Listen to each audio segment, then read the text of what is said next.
again, anybody, first of all, anybody new for any of these talks? Oh, okay. Hi there, Dante. Welcome.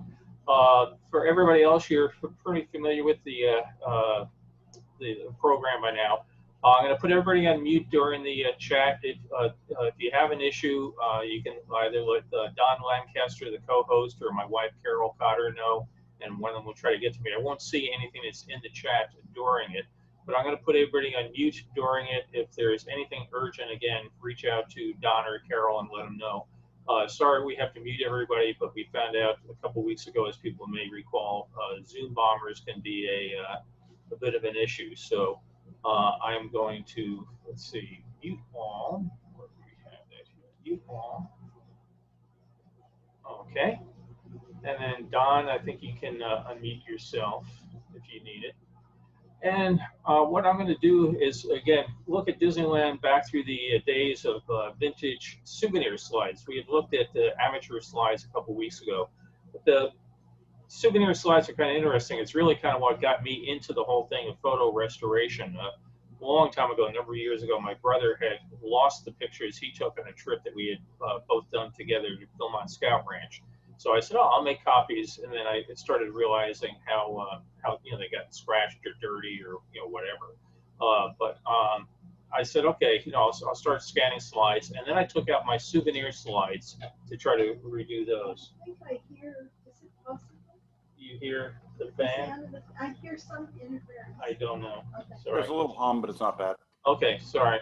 So I took out my souvenir slides, and I was horrified. They had all turned red. Matter of fact, let me get some examples out here. I had, let me do screen share. I had bought souvenir slides all over the place. When I traveled as a kid, I'd go places and I'd buy them. And then when I worked for Disney, I bought them left and right, particularly once I got my cast member discount. So I would buy all these slides, put them in a carousel, took them out 20, 30 years later, and they looked like this. They had turned red. Turned out most souvenir slides, whether they're Disney or any place across the country, used a film stock, very unstable, and they turned red. Very faded and looked pretty much just like, one color. Luckily, with the computer, you can go off and bring the colors back, either through the scanner or through Photoshop, or generally a combination of the two. So that set me off on the, once I found out what you could do, it started me on a mania that has not ended. So again, this would be a Disneyland Panavision slides, the larger format ones you see in the plastic frames. Actually, they were cardboard in the beginning, then plastic. Again, pretty much just one color. You can bring it back. And some of them are harder than others. This is a very, very early Sawyer Panavision slide. Again, very red. Working on this one. It's not quite to where I'd like it to be, but it's coming back there. It's in my get to it when I get to it folder, and I try to make it better. Some are really tough. This being the Grand Canyon diorama, there's not a lot of color in there. And we're going to see a different variation of this as we go along. So what I'm going to do is go into some of the earliest color or the earliest slides. Disneyland started selling these things very early on. A company called Drury Photocolor put out a set of slides called Treasure Tone slides. And they were done for the beginning of the park. So some of these are empty scenes. The park's not quite finished.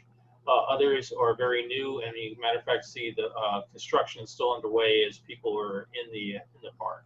So I'm going to start here. And again, entrance into Adventureland. It's kind of interesting, some of the views that they took. Sometimes as a photographer, you have to wonder what they were thinking. If you're doing the entrance to Adventureland, you think you would have the other side that said Adventureland. I also got a kick out of the two things hanging down from the sign. I wonder how long those continued to be there, if anybody tall came by, or how many kids decided to hang on them. So we get to see the park in its development. And again, one of the things I got a kick out of the reason buying the souvenir slides is they could get angles and stuff that most of us can't. So in general, you can't get right up to the alligators or crocodiles. This would become the Tahitian Terrace, I believe, over time. But again, very early, the plants that have not grown in. And one of the early giraffes at the Jungle Cruise does not look anywhere near real to me at all. So you can see how they changed the animals over time, made them look less plasticky, made them look more lifelike. And some of the animals we've gotten to know and love over the years. This one, it's interesting. I posted this on Facebook a number of years ago, and people went absolutely wild over it. We're all familiar with the backside of water, but this is one of the few views I've found of the top side of water. So if you've ever wondered what Schweitzer Falls looks like, it's not just a giant pipe up above pouring water out as you come down. It's a whole little pond up there that you really can't see from, as you obviously take the jungle cruise. But with the foliage and everything that's growing up today, even if you go up to the tree house, you don't really get to see that this is how the top side of water looks. And some of the figures that are out there along the rail.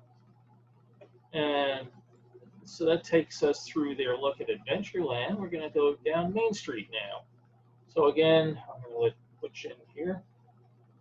Very early pictures, no ivy on the castle, things are brand new, but it's kind of, the way I like to see these is the way that Walt designed the castle to look, not the way they've changed it to today. And again, one of the other things that's really good is that these pictures give us views you can't get. So this would be kind of hard for most of us to do. If you look down on this particular thing where the light pole is, you can see there were signs on there because the streets in the middle of the park used to have signs for Center Street. No idea why they finally took the signs for the side street, but it is interesting to see the variations of history that you get over time at the park. Again, City Hall. This is kind of interesting. Disneyland welcomes, and there's a banner down there. During the early days, as you had special groups, I would say welcomes the Elks, welcomes the Shriners, welcomes whoever. Off to the right, you see a kind of red square in the middle of the thing. I think I can zoom in, and if I'm doing this right, you folks can see it as I zoom. You can see the sign there. It's inviting you to come over and see Professor Killer's Jungle Killers. So this is during the days of the Mickey Mouse Club Circus that they were able to have things over there at Holiday Land. And again, it's one of the things I get a real kick out of being able to go and look at these old pictures and zoom in and see these details that are, things that have changed over time. Dead in the center, you can see the water fountain that's there, just a pipe coming up from the ground and a fixture. Now it's made everything look much nicer, but there's all these little details that these slides have caught over time. The Disneyland band in one of their many different uniforms. Entrance as we go, well, not the entrance, but the center of Tomorrowland, the old Hall of Chemistry and the Clock of the Future. Disneyland coming into the train station. This is kind of interesting because you can see they just about got Mickey done, but not quite. They're still putting red in his mouth. The plants off to the side have been planted, but haven't had a chance to grow out yet. So this was really down to the wire of getting this place done and open, ready to go. This is also very unusual because if you know the layout of the train track, you can know that you can't have two trains in front of the Disneyland station at the same time. When the train system first opened, they had a track that they could bypass and have two different trains go. Unfortunately, they found out that the switch one day did not quite make it all the way. They came through and derailed a train, and they finally decided that having all the trains go in one direction and only one train at a time was better. So they got rid of the idea of having locals and expresses and one train bypassing the other. The Opera House being open at this particular point in time was not open, rather. This was still being used as a mill to build out the rest of the park. So we know it today for home of Mr. Lincoln, but at this time it was a major manufacturing facility for the park. It was a giant woodworking shop. So it was not uncommon for people to be visiting the park and you hear inside the doors sounds of saws and things going as they were building out the rest of the park. So let's see, we finished Main Street. We will hop back here and we'll go take a look at Fantasyland. This is kind of interesting. The train is going out, taking everybody on the tour, but what do you see up ahead? The construction is still going on. Planks everywhere, they're still forming things. Amazing how they had construction going on. I had shown in a previous slide, an amateur slide, how their train, Casey Jr. is going around, and during the day, the middle of the day, there's all sorts of people working on finishing the track and planting the patchwork quilt and stuff. things we would never see in today's more carefully controlled environment. Dumbo, he's got his movable ears here, whether they were moving or not, and whether or not there's anybody actually in Dumbo is kind of up to the question. I was going to say up in the air and I caught myself. But people may recall that put a motor in Dumbo to flap his ears, and it turned out the motors were too heavy, and if you put people in Dumbo and the motors, Dumbo couldn't get off the ground. So they, after a while, took the motors out. Dumbo now today just has a single cast head, and the ears are no longer movable. Posted this on Facebook yesterday, and somebody in one of my Imagineering alumni group was really getting a kick out of it. Just a little attention to details. The steps going up to the doors with the wrought iron work along the side of it. Again, the real attention to detail. This is brand new Disneyland just being built. All the money Walt had put into it for these details, or as Imagineering would call it, plussing the environment. You can also see the trash cans were a little bit different in certain parts of the park. Now they're pretty much all a standard design.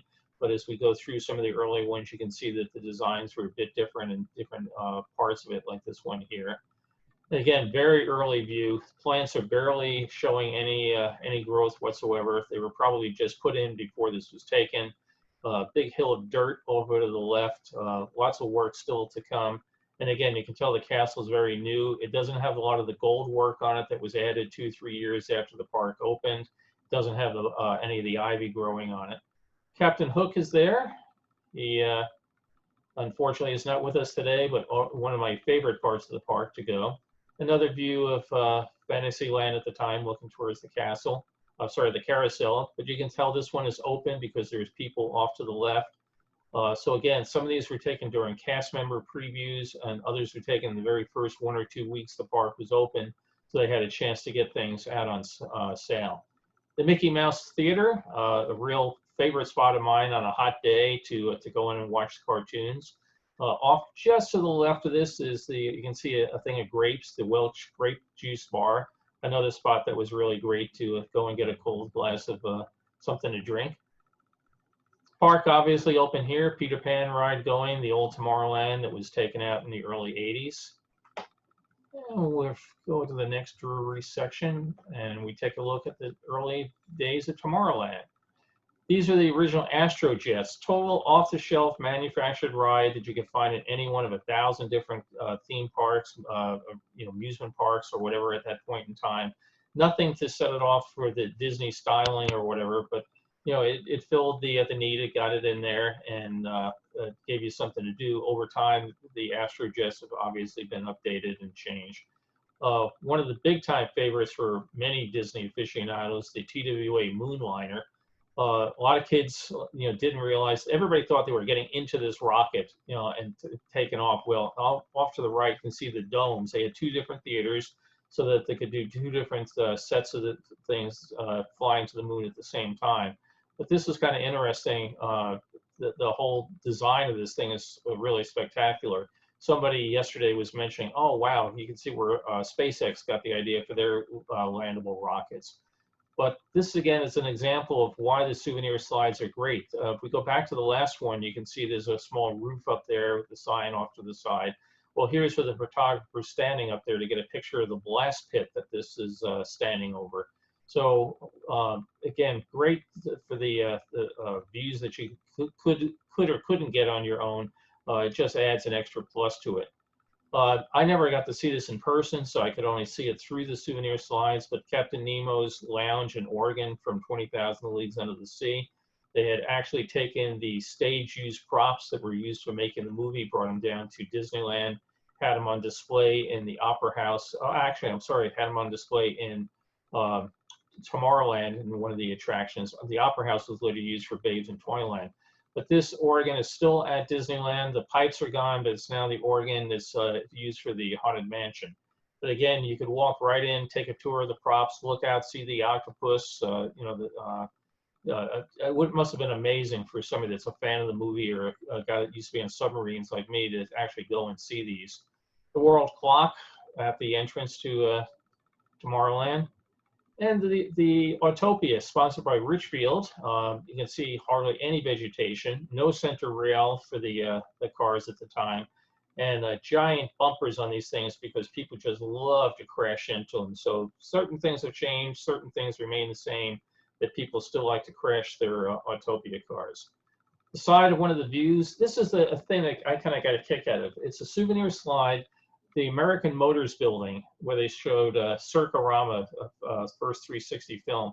But it doesn't really tell you much of anything. There's a view of the atom on the side of the building, and kind of a sad-looking pine tree down the road. But you think of all the things that you could take pictures of and people would want to buy, this was one of the ones in the set. This would not be high in my list of things that I would have wanted to go off and sell. But at times, I guess they had to get X number of slides out. They didn't have something else finished and they went. But it does give us a view that, you know, probably the average tourist would not have captured on their own. Again, a bunch of flagpoles, same sort of thing, the flag courtyard. And it's kind of good that they got this picture because it's not one that shows up a lot in amateur slides. So I think that's pretty much it for Treasure Tone. And let me go back here. I'm going to go over to what was called the 25 series. This was a series that now Disneyland started putting these out on their own. Again, Drury had licensed it. Now Disneyland decided, hey, we could start putting these things out on our own and start making more money, cutting out some of the middleman. So this is now what they call the 25 series, the 25A series, 25B series. You know, not that it really matters, but over time they updated different views. So we have the Disneyland band coming down the street. And I mentioned earlier on another talk, you can start dating some of these slides by what is showing at the Main Street Cinema. Now, if you look up at the sky in this, you can see it's blue with a little bit of green mixed in. These slides are very, very grainy. Matter of fact, this slide had next to no color left in it, whatever. I did this back in 2005. I've learned a few things since. If I ever get caught up on all my slides to do, I'll think about going back to some of the slides I have done, but it's on my list and will stay there for a while.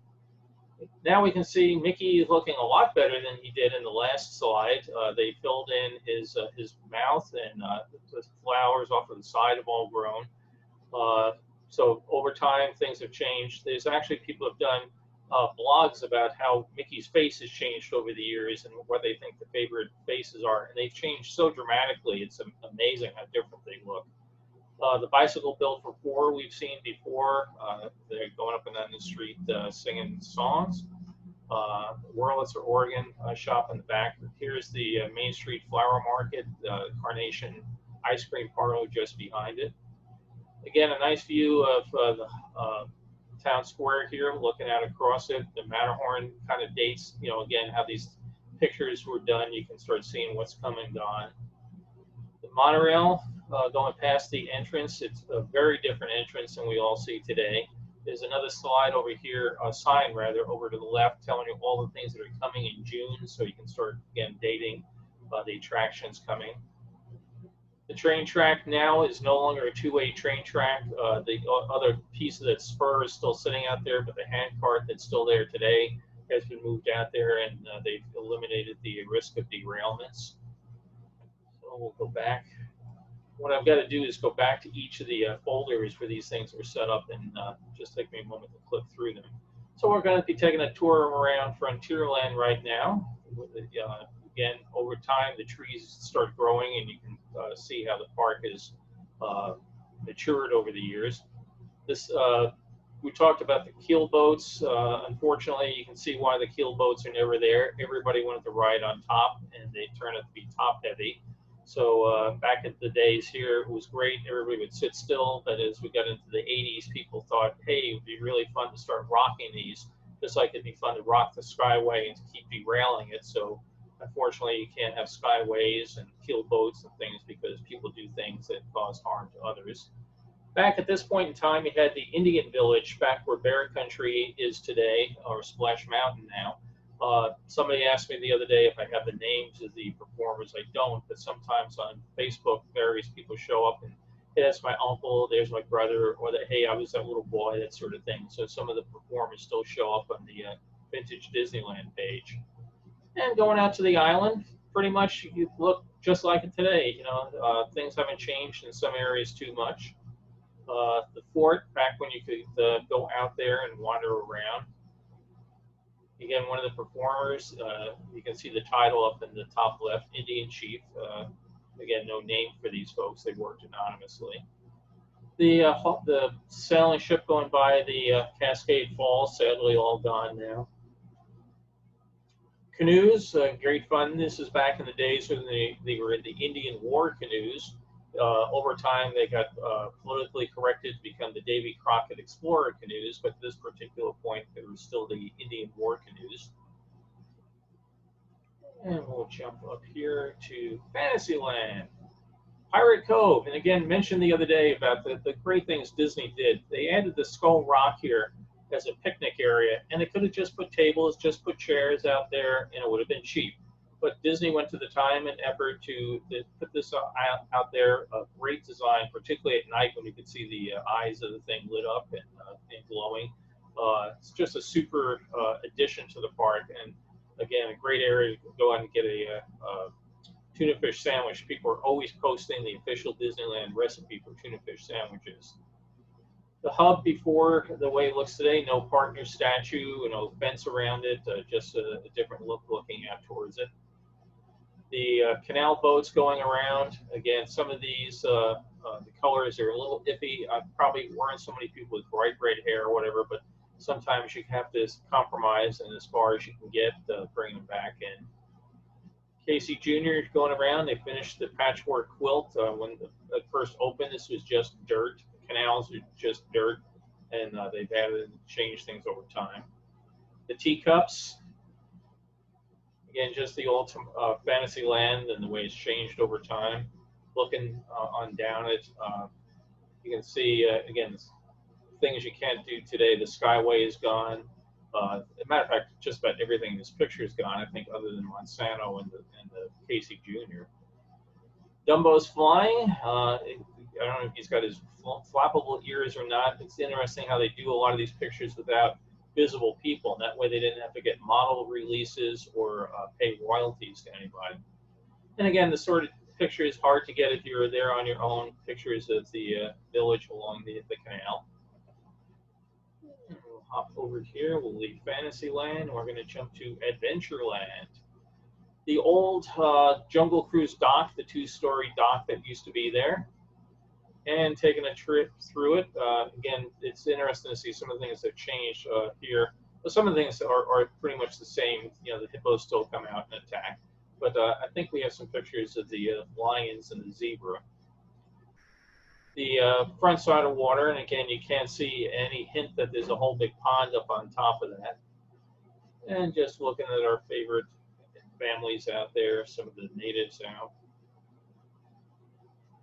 It's not in this series. We'll get to the hungry lions in another set of slides. Tomorrowland, again, after the monorail and submarines were added. I mean, it's just a great view of what we used to have as far as the Skyway and the whole way it used to look. And the clock again, all of chemistry. Off to the left, you see one of the motorboat attractions. And it was funny, I think I mentioned a couple weeks ago, I had brought my staff from England one time to Disneyland, and we went on a motorboat cruise, and you have all these very sophisticated Brits just having a great time out on the motorboat cruise. And it just really kind of showed me that everybody's a kid, no matter how grown up you are. And you know, it's really sad that some of these things like that are gone, because I know everybody had kids. The kids loved to be out on the motorboat cruise, thinking they were actually driving, and it's a shame that they've just taken some of these things out over time. The submarines in their original official U.S. Navy paint job. And early map. Okay, here's again sort of view you can't get yourself unless you would happen to be in a spot that would be very, very hard to get to. But the days back when they had all the entertainment of these guys climbing the Matterhorn. I always will try to figure out what the job interview for this must have been like. Think about it. You know, you tell people, yeah, I like to climb things, but you actually get to go out and climb up the Matterhorn and prove you can do it. You know, it must have been a real kick. The Flying Saucer ride, again, one of the shorter attractions at Disneyland, one of the most fondly remembered and one of the bigger failures. Didn't work any better as Luigi's tires, but a great, great attraction. Carol was on it, I was not, so she gets to tell me that it was fun. I can only look at it in pictures. But again, it's great that these things got caught and captured over time. Set 25E. We're going to look at Disneyland at night. Here's the Astro Jets, kind of interesting with time motion for time-lapse photography of getting the lights going around. You can't see how generic it is, so it looks kind of neat at night. And the carousel, Main Street, again, pretty interesting. A lot of us have worked there, taken our own similar pictures. But for the average tourist to get a picture, it's not, at first glance you would say, hey, the park's closed. It's not. If you look off to the sides, you can see some very ghostly figures. Again, it's time-lapse, so people were going up and down the street, and they were blurred out on the sides. And restaurants, things are getting closed for the night. City Hall, they're probably getting rid of their last lost child, sending him home. There's that, again, mentioned earlier, the atomic symbol that somebody got a picture of on one of the other slides. This, to me, is a better view. I would have sold this rather than that other view that they sold years ago. And the castle at night, and the ever-popular fireworks. So we're going to go with, let's see. Don, could you check the waiting room for me? I see there's 2 people there. So the... I just got them. Okay, great, thanks. So we're in the Grand Canyon diorama right now. Again, some of these are really hard to restore color-wise because they had next to no colors in them. We'll see some of the same views pop up later on. But again, kind of interesting. If you try to take pictures of these from the train, you probably had very little luck between the low lighting, the fact the train was moving, and the film speed of the time. So if you want to take home a souvenir and remind yourself of the Grand Canyon diorama, there were you could happily go out and buy a set of slides to do exactly that.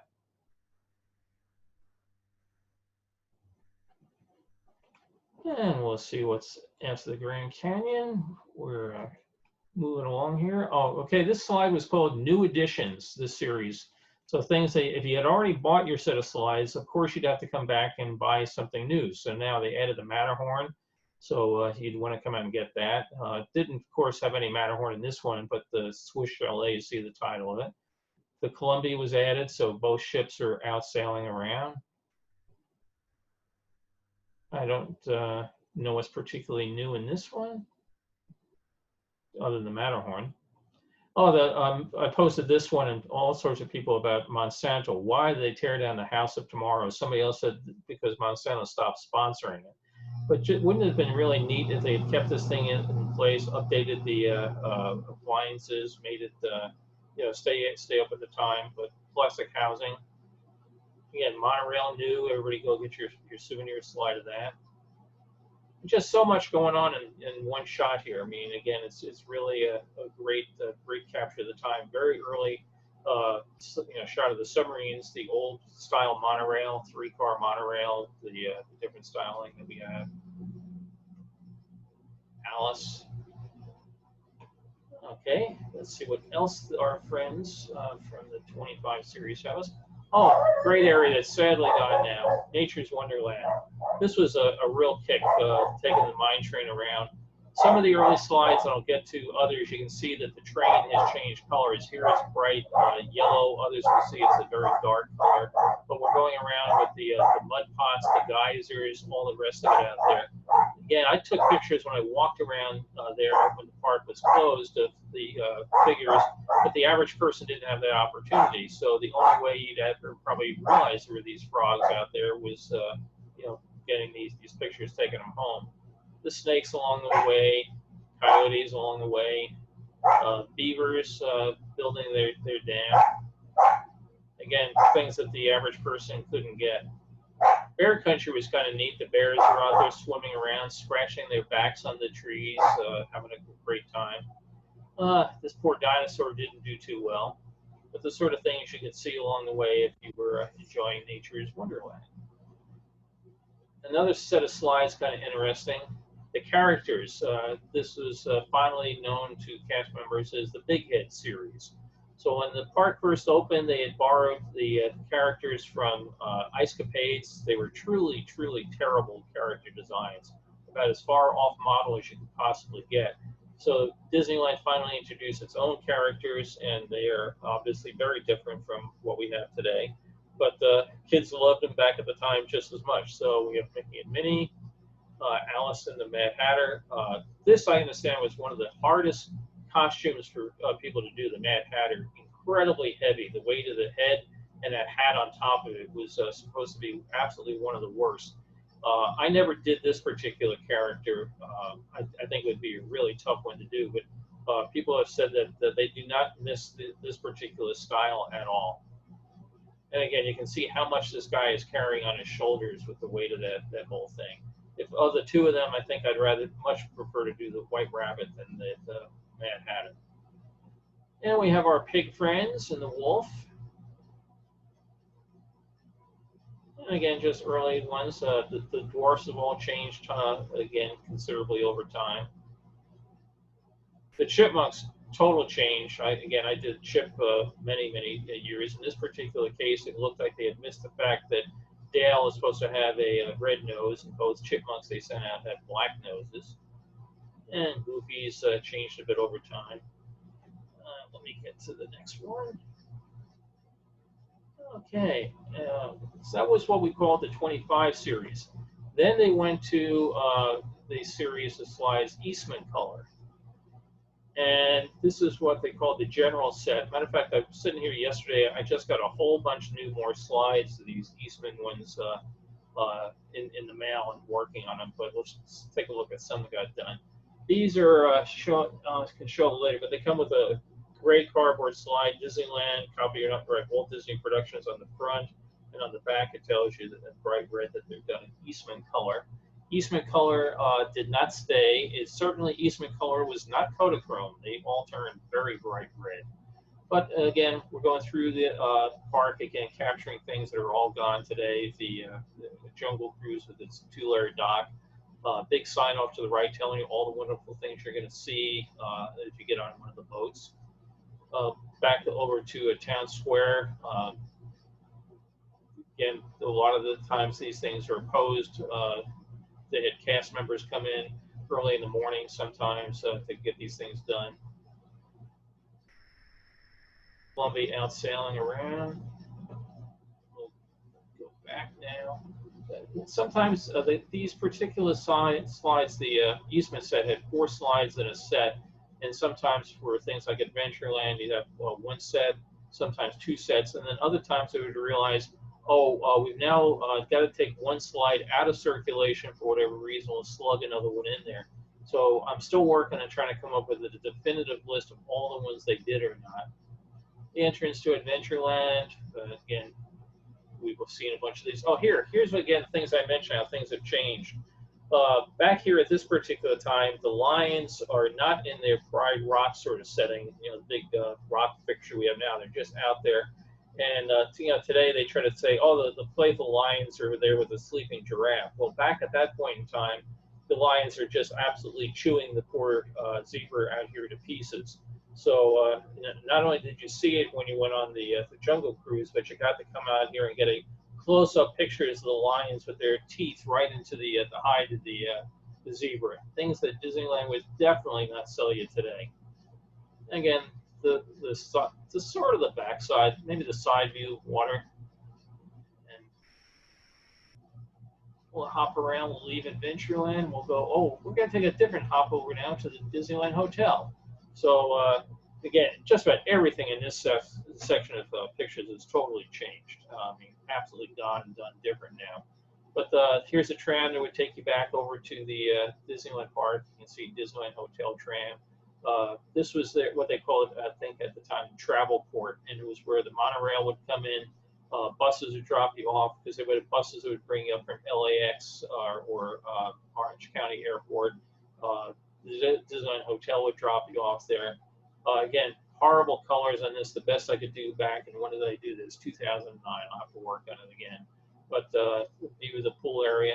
I liked when I went over to the area at the time, all these girders that they use for the space age design with the holes in it, giving it the feel of aerospace and the era of the future. One of my bosses had a office at the Disneyland Hotel. My office was at Disneyland.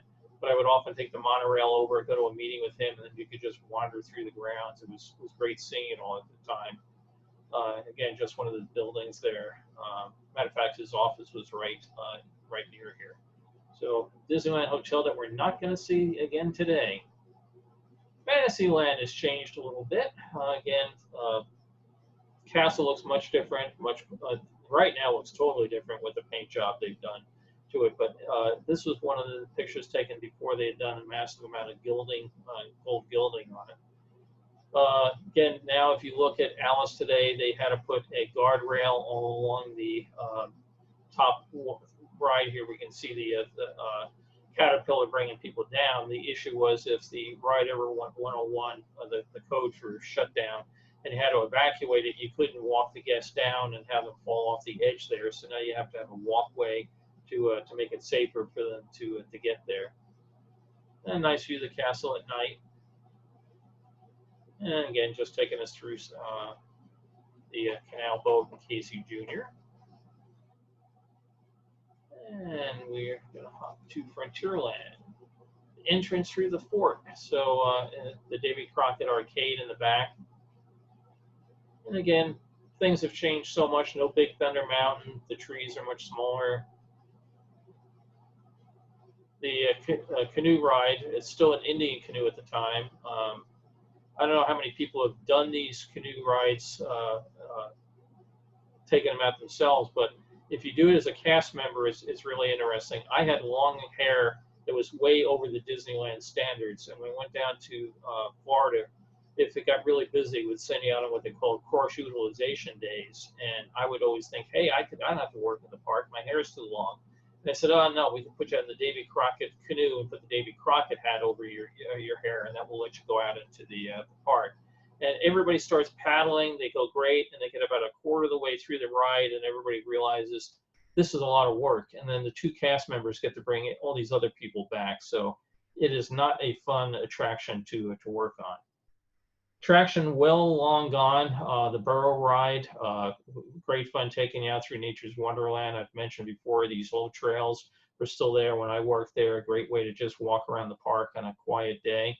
The Indian dancers are out there. Again, this was all taken out to make a room for bear country. And just a view, again, there was a gazebo off to the right where they had bands playing. It was kind of jutted out into the river a bit. Again, that's been gone for decades, long time. And again, an early view of the train, you can see it's green. I think when it started, it was green, and then it changed to yellow, and I think it pretty much stayed in yellow for the run of its life. I know James is really up on the train. He can tell me all the mistakes I make on that. But again, they've changed things over time, and you can try to date them that way. And again, a picture you couldn't get unless you were a Disneyland photographer, because he's standing in the middle of the peaceful Indian village catching the Mark Twain as it goes by. And we'll leave Frontierland, and that will take us, again, Grand Canyon. Again, different slides. Sometimes they had the same view. Sometimes they were able to use slightly newer film stock, so they would use the original negative, but sometimes the things in one series, it would show up with slightly better color and sometimes slightly worse colors, depending on how things went.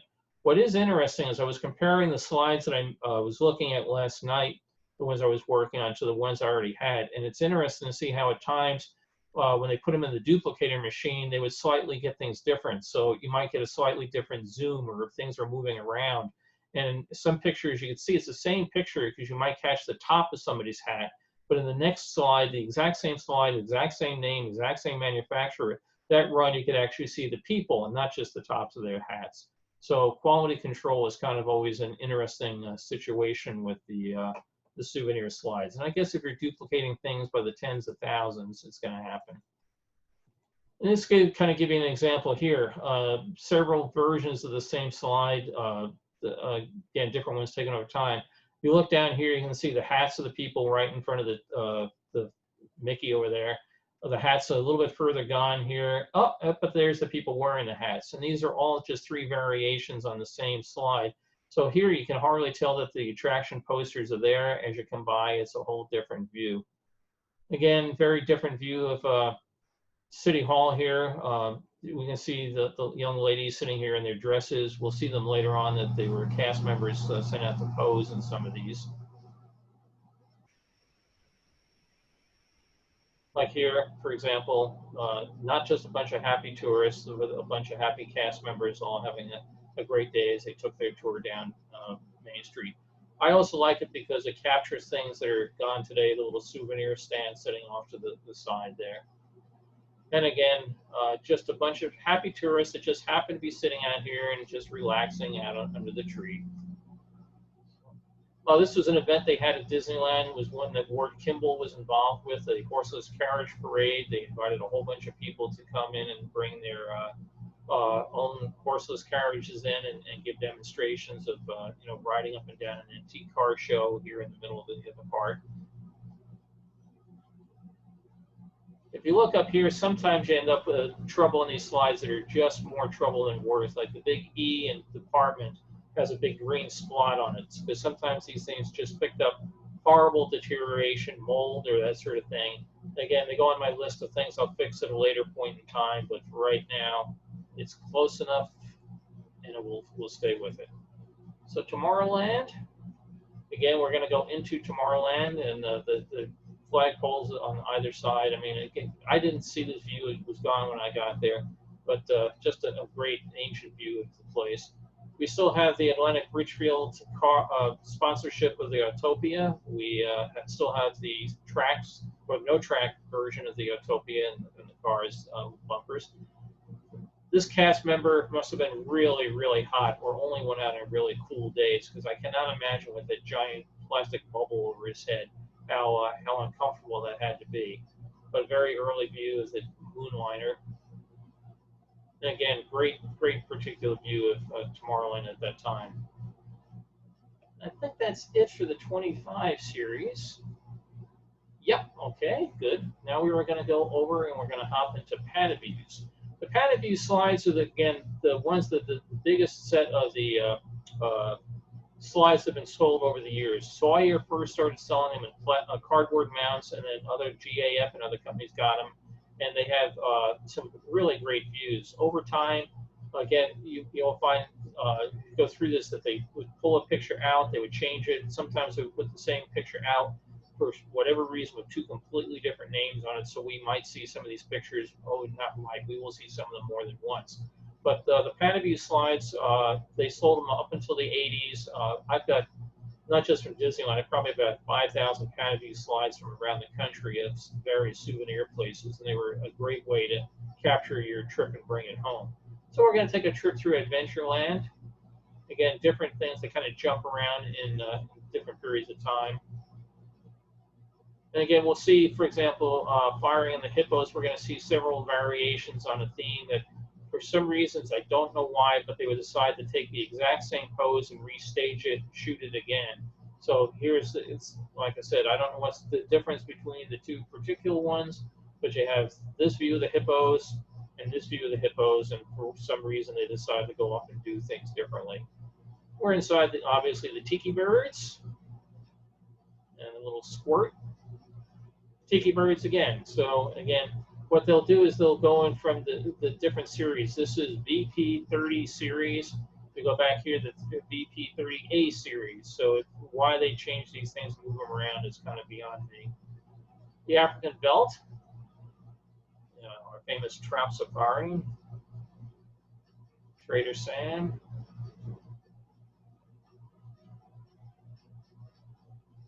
Again, just different silliness and fun as we go around. We'll see, again, different variation on the lions and their zebra. And again, we kind of got back in time a little. The way these are done numerically made no sense either. So you can tell from the color as being less good. These are back in the early cardboard Sawyer days. Very hard to restore these. And we're back into another entrance to Adventureland, the front side of water.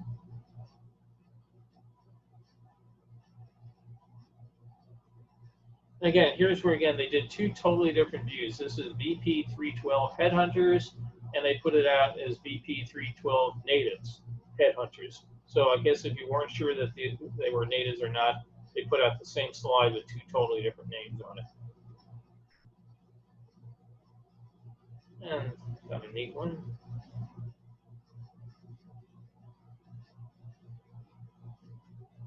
Again, some parts of the park look very much the same, don't they? And others look very, very different.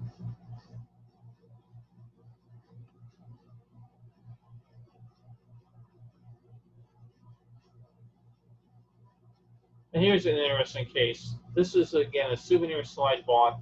The early one was, I thought, a much better one. It's closer, but this one they sold, and it's blurry and out of focus. And every it's not that this particular one was done this way. I have 2 or 3 copies from different sets over time, and they just made a blurry shot of the crocodile and put it on sale. And if you wanted to buy your slides, you had to buy it because they were all sold in sets. So as a photographer, it just irks me like crazy that they would sell blurry slides. Particularly, we've already seen that they had a much better one that they sold years ago. The difference that was done in the 35mm rectangular format.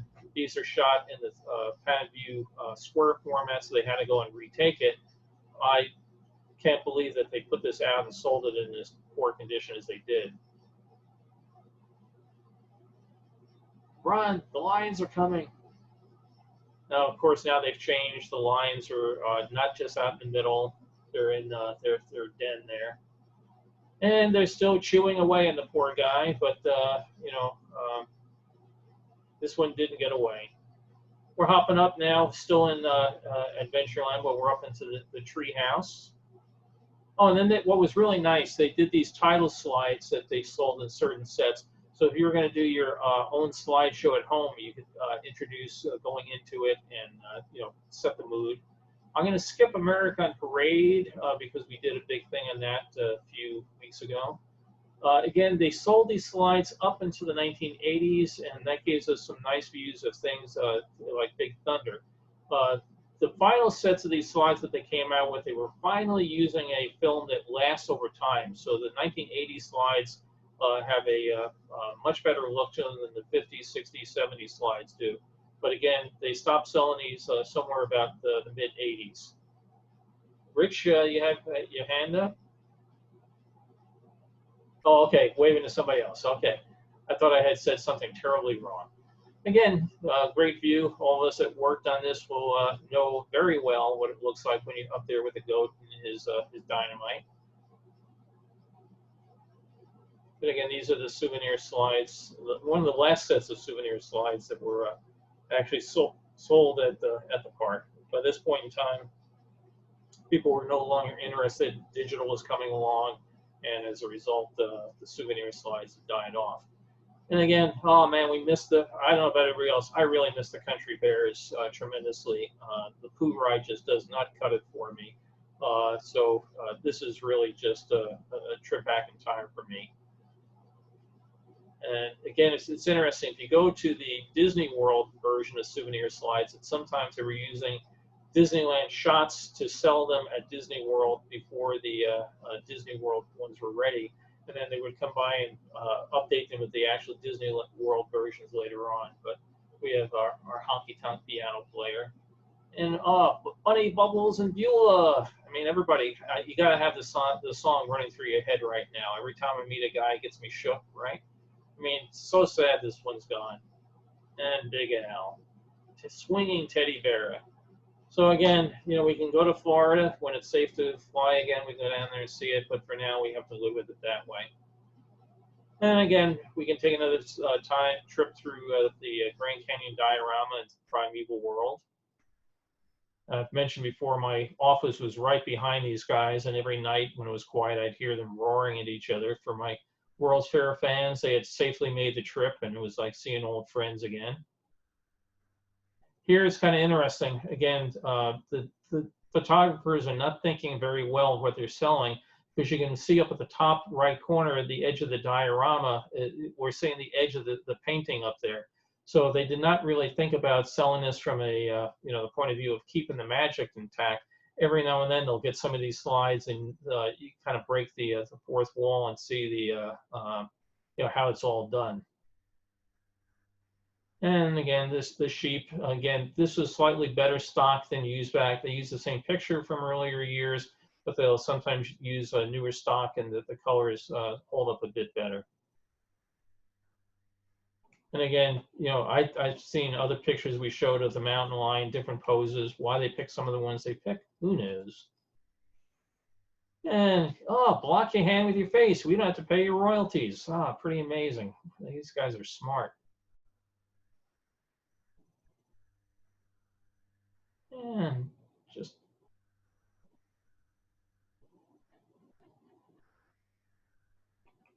somebody someplace probably knows who all the Alices and the Snow Whites and everything are. Gonna hop, oh, a whole bunch of trips over now. We're gonna go to the Disneyland Hotel over at night. Of course, that parking lot is now known as California Adventure, but we'll take a tour around the hotel a bit. And again, none of this stuff is there recognizable anymore. Well, parts of it, but I mean, the majority of it's all changed and done. Swimming pool, gardens, all these things have been paved over, changed. And again, this is kind of interesting. It's two different versions they put out. I cannot tell what the difference is between these. They put this one out as CS1474 garden area, and then they put out the same thing as CS1474A garden area. So if there's a difference, you have to discern what it is, but they would do that at times. And check in some nice views of the place. They had a whole section of flowers at the Disneyland Hotel. Going inside the lobby area is kind of neat. This is in the Marina Tower. They had this great display of these fountains going. Monorail's old station. They had artists that you could come by in their Marina area and go and get your sketches done.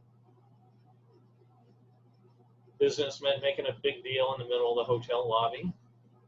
The paddle boats are great fun. I mean, again, it's hard to believe there was this whole marina there. I don't think those sailboats actually did much other than sit there and look attractive. But you could rent these paddle boats and go around and have a great time. I remember that when I first saw it, was kind of a neat thing. And again, the pool, the slide, and I don't know what's going on off to the right. That looks pretty dismal for a beach, doesn't it? It looks like the water level is pretty well down. Again, now they throw in a different view of the same swimming pool. So if you buy sets of slides over time, you end up with multiple versions of things. The Marina area again. Back to flowers. And that ends our look at the Disneyland Hotel. We'll take a look at Fantasyland.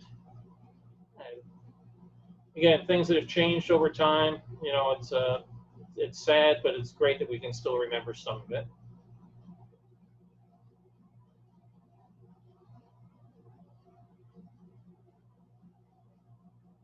Now again, some of these you can tell they're posed because we've got the characters out there on the teacup ride. Whoops.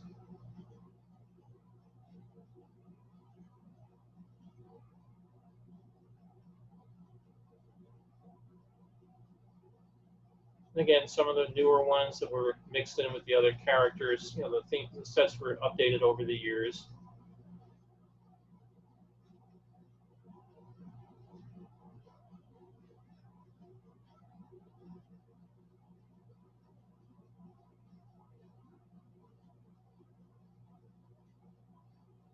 Remember the hats with the feathers? Everybody had to have a hat with a feather when you were a kid. Those were just the coolest thing.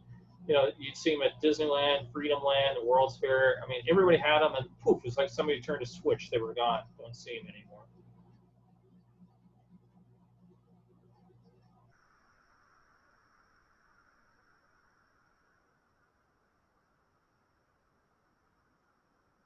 And here again, variation. They put out a version of the Three Little Pigs, and he's wearing a blue outfit on the right.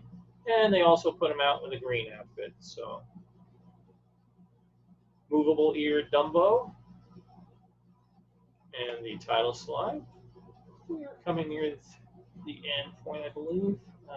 So I don't want to keep everybody all day, but we'll zip through Frontierland now.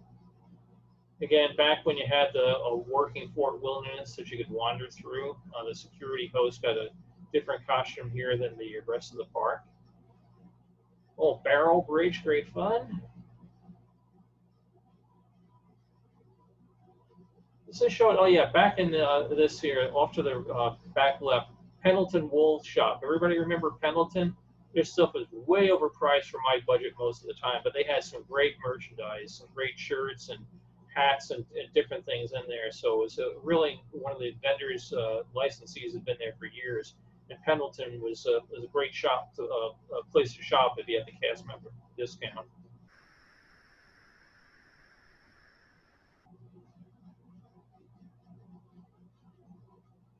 Again, it's kind of self-explanatory. We've seen these before. Oh, again, Bear Country. Just loved it. The AA figures of the bears scratching their backs or their butts on the trees, which are well worn down. Now, there's a better view of Pendleton right there.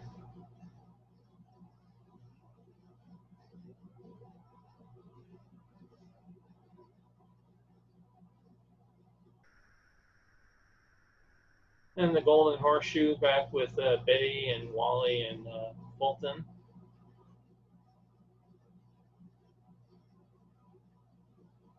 And the tumbling rocks and the mine train was great fun to see that and Sorry to the Sky. I love Big Thunder, but I wish the two of them somehow had been able to coexist.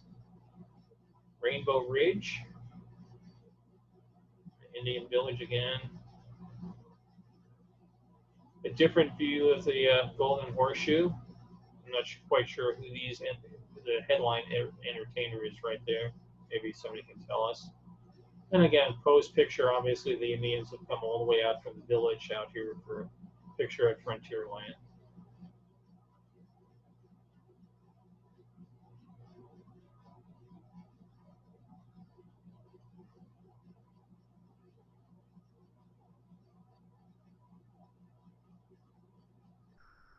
This is one that's pretty rare, Rainbow Caverns. This was inside, this was all done with black lighting.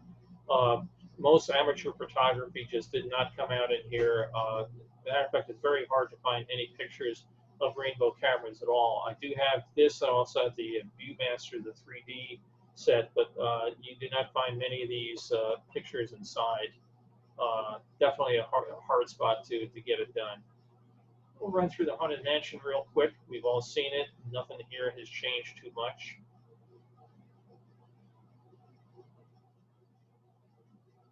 Again, this is one of these slides they did. They did this purposely and blurred it, I guess, to make it spooky and mysterious or whatever. But I can't believe they sold this as a souvenir slide for the park. I mean, to me, it's really very poor photography, but that's what they decided to go with, this ghostly ambiance look. And again, the organ we saw earlier, Madame Leota.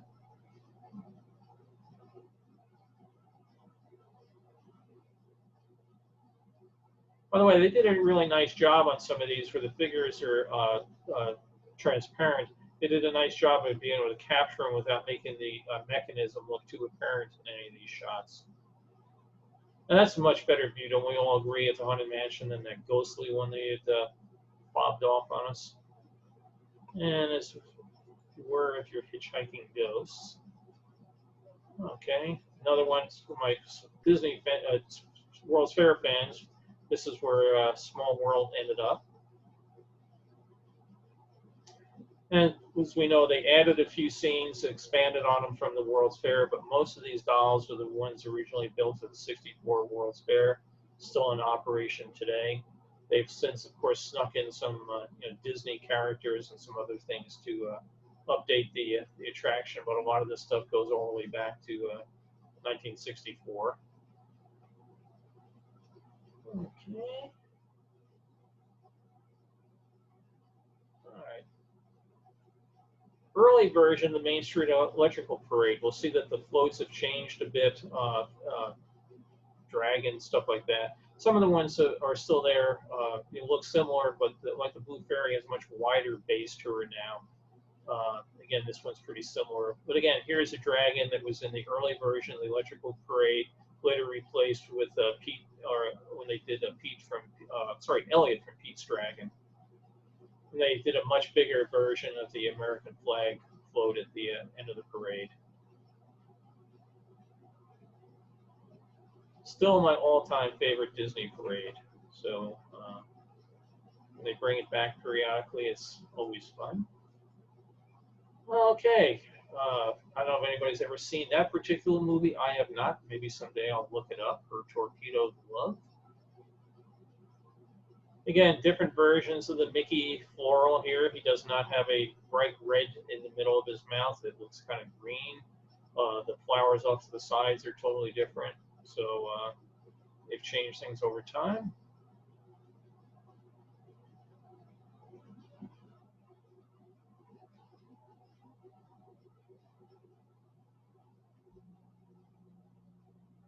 Hey, Mommy, it's plastic.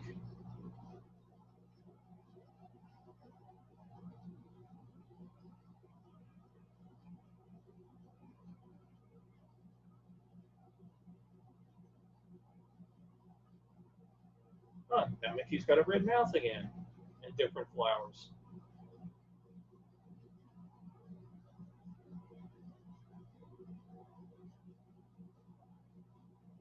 And again, same pictures thrown in there, different names, different times.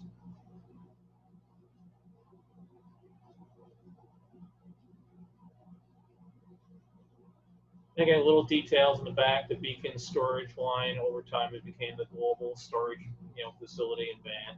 So just different things that changed over time.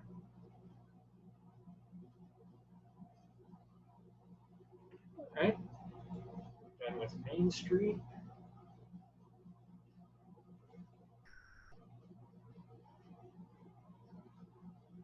I very remember the one-of-a-kind shop that was just a great spot to go. They actually had buyers that would go out all around the Southland looking for real antiques and come back and sell them here in the shop. And you could say, hey, I really like that lamp up there. And luckily, they didn't make you carry it through the park. Or you could pick it up sometimes at some of these things at the gate on the way out. But things like the lamps, they would arrange to have them crated and shipped off to you. So this was a great shop. And again, very unique. It was high maintenance, though, for them. They had to have a buyer who was, this stuff was not cheap. But again, it was the one-of-a-kind environment that made Disneyland so special. Courtyard now off limits because of the redoing from Club 33.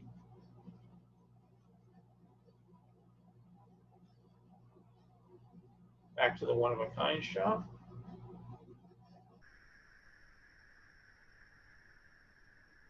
One of the newsboys, we've seen him in prior weeks dancing out in front of the Opera House, and they came out here entertained and did very well with tips from what everybody says. Inside, at the Blue Bayou, if the lights are up enough, you could actually see the boats. Oh, we're back to the one-of-a-kind. You can tell the Patterview folks like the one-of-a-kind shop. Okay. Back here. Shorter set here, Night at Disneyland.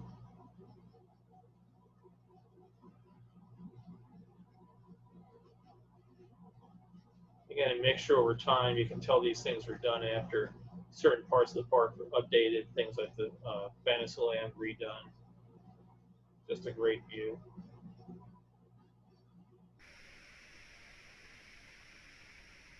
But those eyes just look great and eerie. Think about a 6-7-year-old kid coming by and looking up and seeing that across the lagoon at night.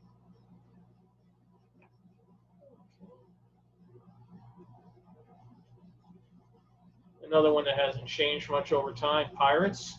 We're not going to see Johnny Depp. We're going to see Pirates the way Walt wanted the Pirates done.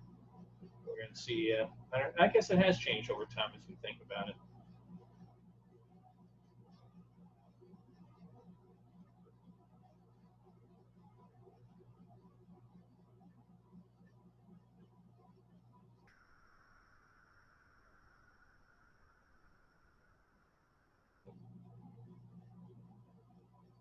We have Space Mountain and Tomorrowland, and then we're done.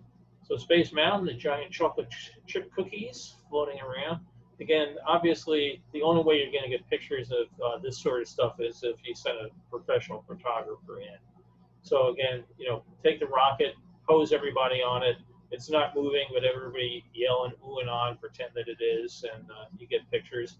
A lot of times you can tell back in these things that they were all cast members because nobody has hair over their ears, stuff like that. I mean, they all just happen to have Disneyland haircuts. What a surprise. The guy sitting in the second row does not look at all happy at having his picture taken, or very suspicious of what's going to come next, doesn't he? The old speed ramps going up upstairs.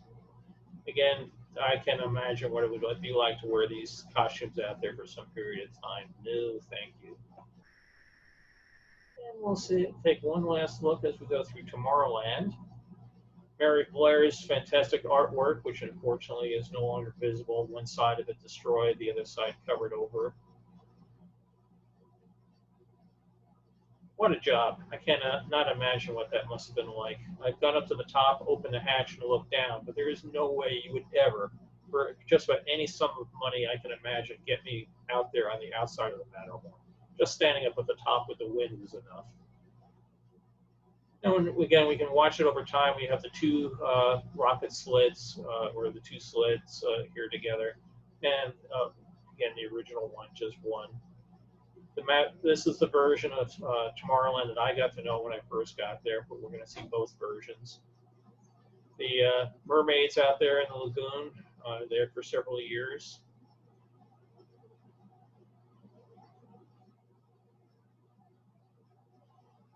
A typical day in Southern California, right? Traffic. Ah, the mighty microscope. Think how much fun that ride was.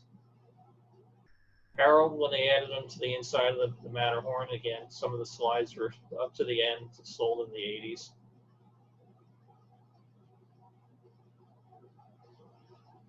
Again, Mary's mural. Sure missed the People Mover. The pop-up stage in Tomorrowland back in the 70s, super popular, where all the rock groups making appearances at Disneyland. Mr. Johnson sending everybody off on yet another mission. It was always amazing when you walked behind the scenes and saw that Mr. Johnson only existed from the waist up.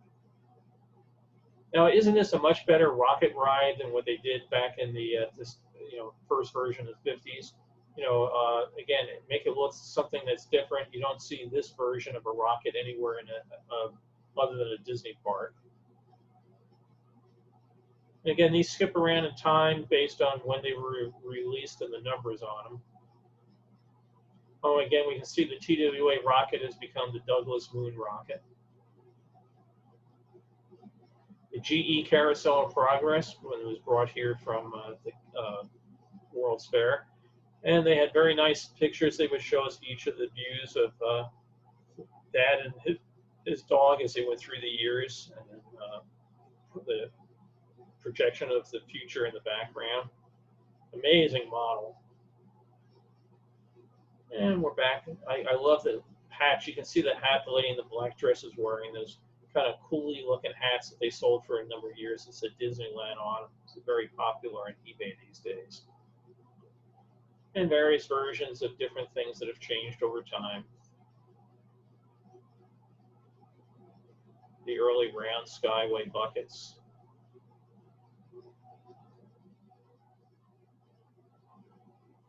Back to the Moon Rock, the TWA version. Monorail's gone from 3 cars to 4.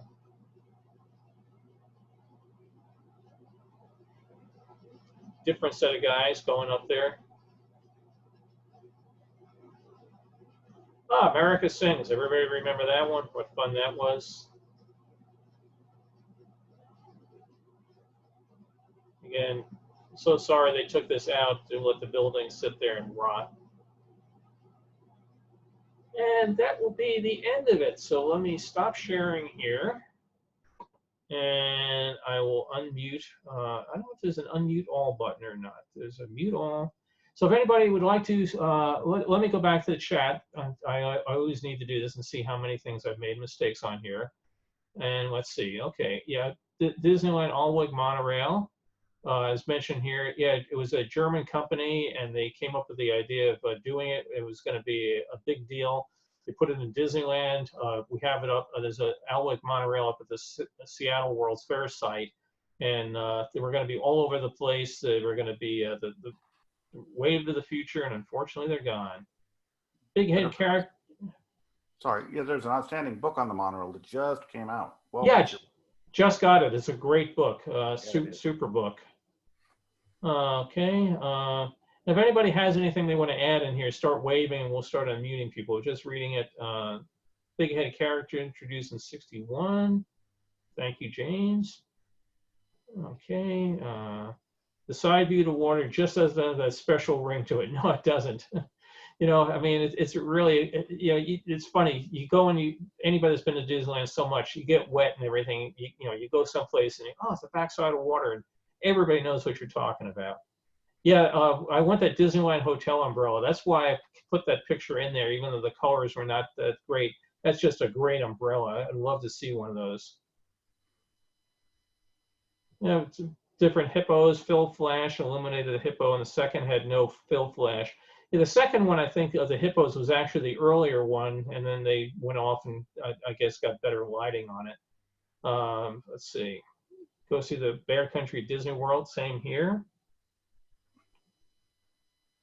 Okay. Never seen Mickey in a Davy Crockett costume. Yeah, poor Mickey's won just about everything. Goodness. Her torpedo love. Oh, he actually found. Oh, it's on IMDb. Okay, Richard sent me a note about it. When we have to find it on YouTube, and we can all watch it sometime.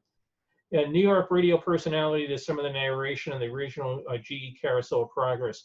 He actually didn't. That was Gene Shepard. Gene Shepard did one of the revised versions that's down at Disney World. When it first was done, it was Rex Allen, and then they had Andrew Duggan did it, and Gene Shepard is the one that did the version that's in Florida now. Gene Shepard is just a great guy. His radio shows. If you grew up in New York and you listen to the Shep on WWOR radio, is just astonishing guy. I have all his shows. Yeah, Glenn, okay, well, let's unmute Glenn. Hi, I think, as I recall, we recorded Rex Allen for the grandfather in the current version. Yeah, I think that was his last bit that he did.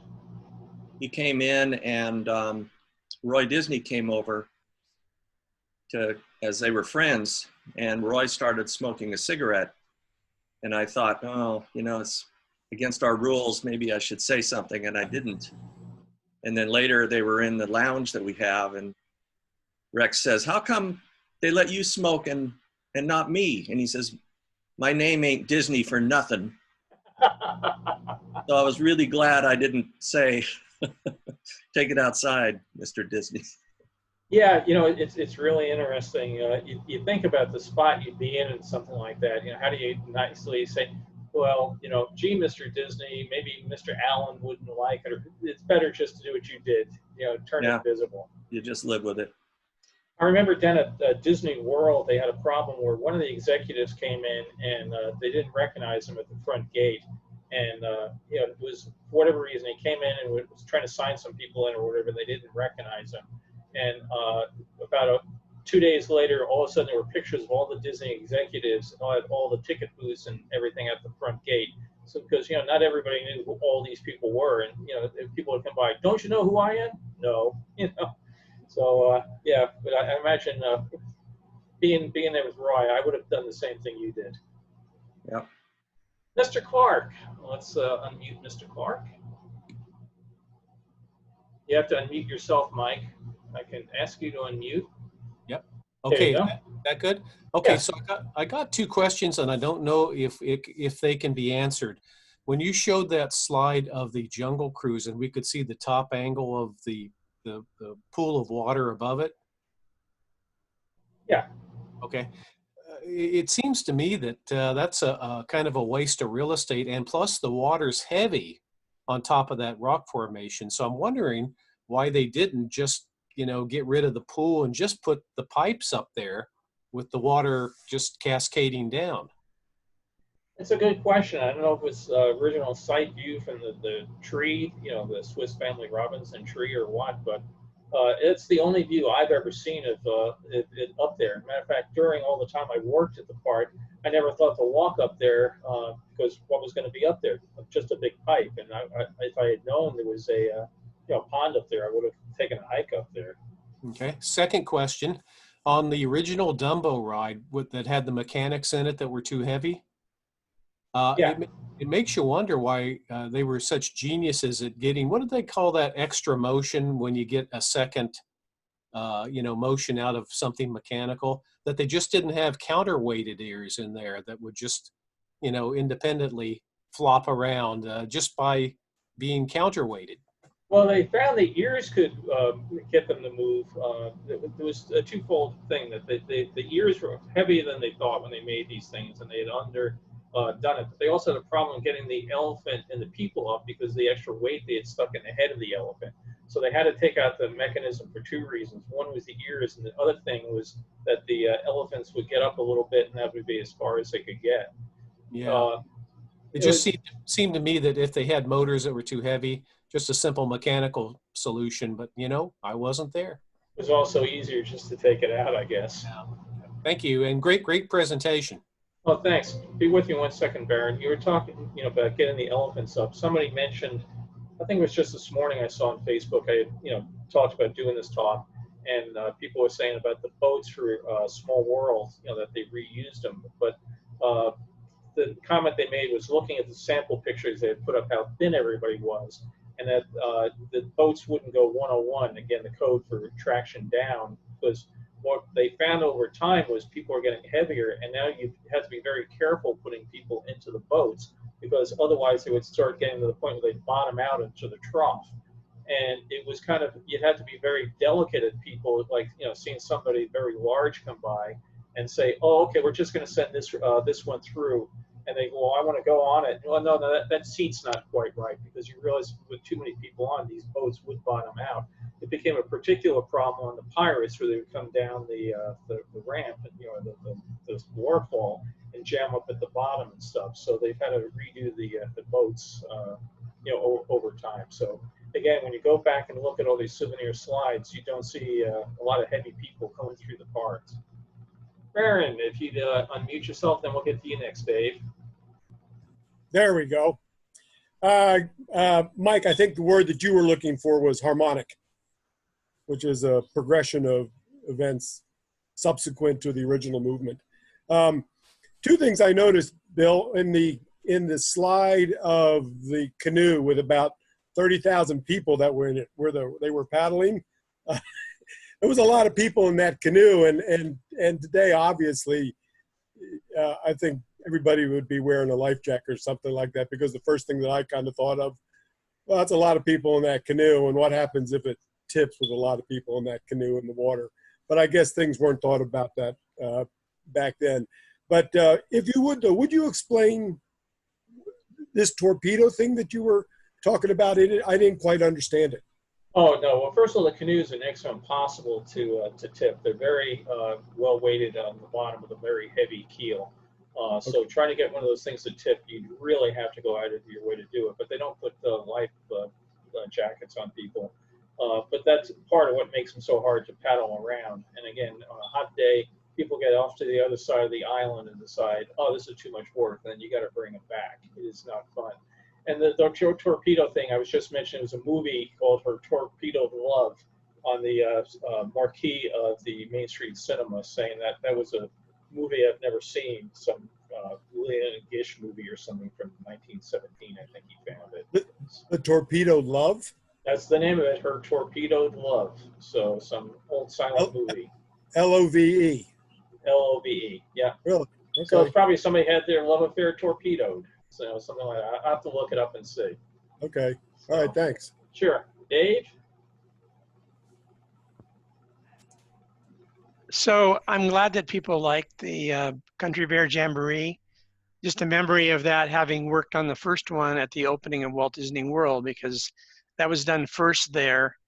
And then we returned to California to build a double ride at Disneyland.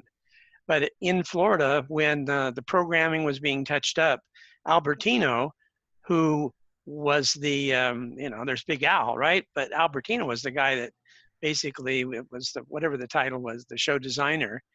And going there in the middle of the night, because we were typically installing during the daytime, and the contractor would leave, and then we'd work from 3:30 or 4 until 3:30 or 4 in the morning.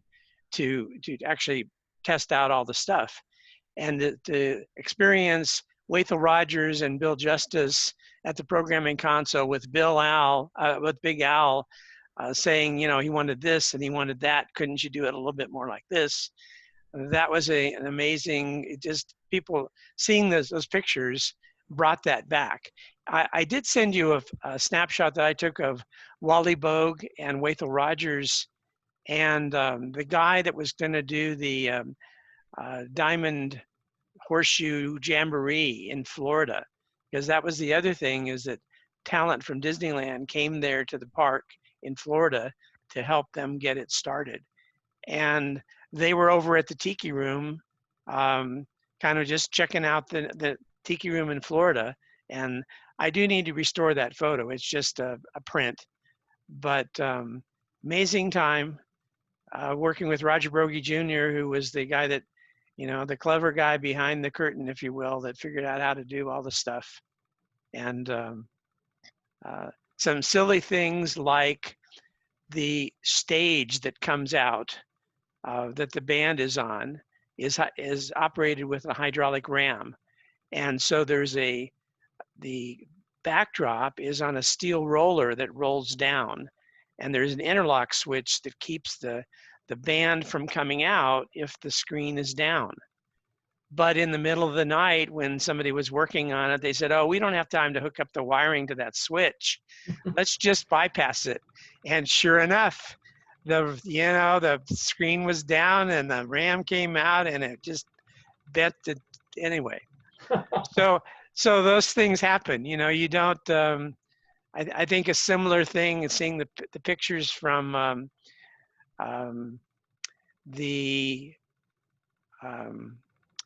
it's the show that characters all ended up in the Splash Mountain. America Sings. America Sings. So again, same guy, by the way, same technician. We're there at 2 o'clock in the morning and we're working on something.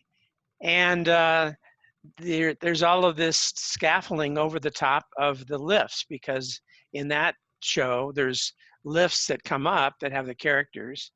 And so there's basically they're down below the stage. And so they had just finished all of the installation of the figures, but there was planks over the top of the hole because they were working on the stage above.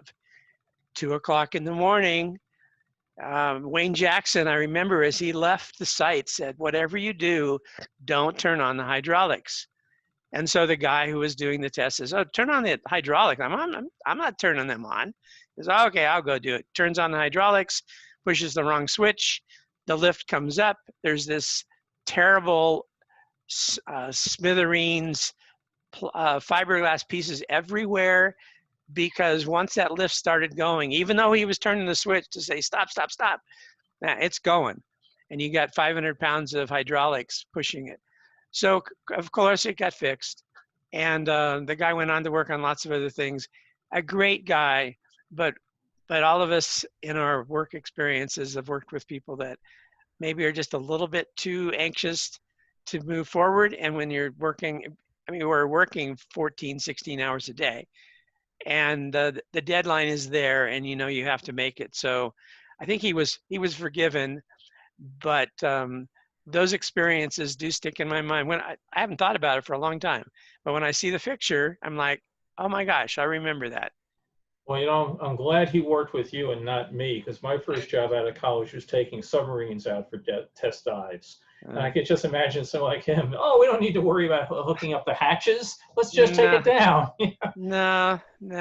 We used to call the guy Cuddles, because I'll leave out his real name, because, but a great guy. He got the nickname because when they were mocking up the pirate ride over at WED in those very early days, this was Pirate Ride for Disneyland. He had been working really hard, and it was lunchtime, and we were looking around, where is this guy? And we found him asleep over on one of the sets, cuddled up. So that name stuck with him, and I got the nickname Junior because I was young, right out of the Air Force, working for a retired Navy chief best guy in the world. But somehow he just started calling me Junior, and then everybody at Mapo called me Junior, and that stuck for many years. And I think of it fondly because it was Bill Gibson who was my mentor and my journeyman that I learned from, and he was a great guy. Taught me so many things. Great experience working at Disney. I saw the moon ride. What was my first jobs was to wire up those panels.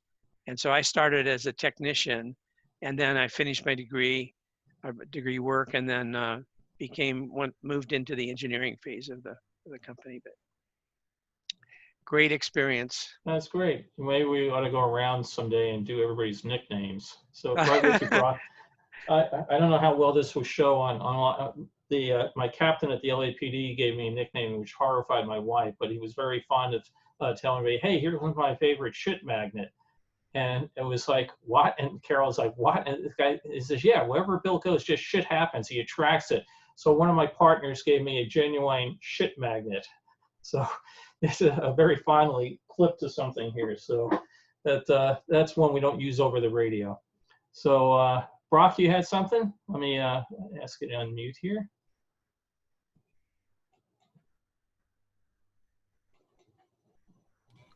There we go. There you go. Yeah, okay. Relative to the question about the water above the waterfall, the top side of water, I believe, if I remember correctly, both the Rivers of America and Jungle Cruise water system is the same system, and it connects underground. You never see where that connection is. But the pumping system for it, for the filtration and just pumping to keep the water going, they would pump it up above that waterfall, and then it would feed back into the whole system. And for two reasons. One, the reason they put that basin up there, I believe, is if you just put a pipe with the water, you can't control the flow of the water over that edge. You get this too much, they had to have the water calm down before it went over the edge, so to speak. And that was the sheer volume of water they were pumping through the system meant they had to have a pretty good sized lagoon up there in order for it to calm itself, so you didn't get this kind of weird splashing effect over the falls instead of a nice continuous flow. So that, I think, might explain why that, or from what I understand, why that basin was so big up there. Yes, I didn't want to tell Mike. I didn't want to tell Mike the real reason is that's the cast member swimming pool. Yeah, that too. Who knows? At any rate, another quick thing you'd mentioned when you were talking about the Pendleton shop, one of my favorite places too. But the disappointment was, if you really remember correctly, you mentioned cast member discount. It did not apply to Pendleton because Pendleton was an independent contractor selling there, and so it wasn't Disney merchandise, so we couldn't get our normal discount. I know a couple of times I went and found a nice shirt. I'm going to get that, and I ended up buying it still, but I didn't get my discount because it was not a Disney shop. Yeah, I think they only gave it to us like at Christmas time or something like that. They had some special deal, and it was 10% instead of 35 or something. But it was I think you're right. I do remember that. Yeah, it was a great shop, and I think I still have some ties or something I bought in there back in the days when people wore ties. So they're hanging up there somewhere. Yeah, and also I wanted to comment too, the picture you had of the parade of old cars. It looked like in the picture, and I couldn't tell, it wasn't on long enough for me to see it for sure. But if you look at the castle in the background, it looks like there's scaffolding up around the castle. So that might have been when they were doing some of the gold gilding that picture happened to be taken. But if you look way down the street, there seems to be some kind of superstructure around the castle towers. I don't know if you had noticed that or not. I didn't, but that's probably about the time. Yeah, it's back when Roy was away and Walt decided he was going to plus the castle a bit. Yeah. Great. Well, I hope anybody else, questions, observations? Kim would like to see the top side of water again. So, where did I put that slide? I can go find it and I can send you a copy, Kim. But yeah, I just thought again, the stuff over time has just changed, and the amateur slides capture some things, but there were a bunch of things in there that the Disney photographers can get a really good shot. I mean, things like you know, again, it's nice that it ignited memories for Dave of things like the Country Bears, because most people, the amateur slides just couldn't get the same caliber. First of all, they told you no flash photography, please, so people didn't do it, but you needed to have a hell of a set of lighting system to capture those stages, and things like the, you know, same with America Sings, great show. I mean, it's real sorry it's gone, so it's great fun to still see it again. Next week, we're going to have Don Lancaster step in, and he's going to do Route or Route 66, depending on which part of the country your pronunciation is from. And for those that are not familiar with it, it was called the, well, Don, maybe you want to give a real quick update on what the Mother Road was all about. Yeah, Route 66 came about just before the Great Depression. We were looking for a way to easily move people across the country, so they connected a bunch of existing routes and built some new ones. And it became almost the default way for traveling east-west from Chicago to LA. And so I'm going to be covering the history of it from the very beginning and to where it is now, and tell you about the people and the stories behind the route and what's left of it. We've lost a lot of it, but it's been called the Mother Road, and if you've ever been on it, you'll understand why. It's a lot of fun to travel. Yeah, if you look back, this was the route. They had all sorts of you know, teepee-shaped motels and dinosaur-shaped restaurants and everything. And it started, as Don mentioned, in Chicago, went all the way down, and ended up at the Santa Monica Pier. And most of it has been eliminated these days by interstates and the rest of that. But there's all sorts of, out here in LA, you'll see signs for historic Route 66. And some parts of it are just sections of old, crumbling, decaying road off in the middle of nowhere, which is kind of fascinating to drive along. And so we took my family there a number of years ago, and I'm looking forward to capturing some of the spots we didn't get to when we see Don's talk. Yeah, my wife and I made 2 separate trips, 3 weeks each, covering the first half and then the second half of the route. And we make it a point to try to find the old abandoned alignments and get out there and see the things that you would never see if you just stayed on the interstate, all the old tourist attractions and things that have just been abandoned out there. So let's see, I'm just trying to see if I can find her that set of water.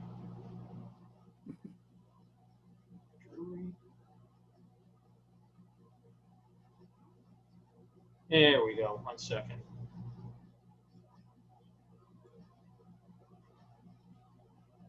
So there you go, your top view of water again.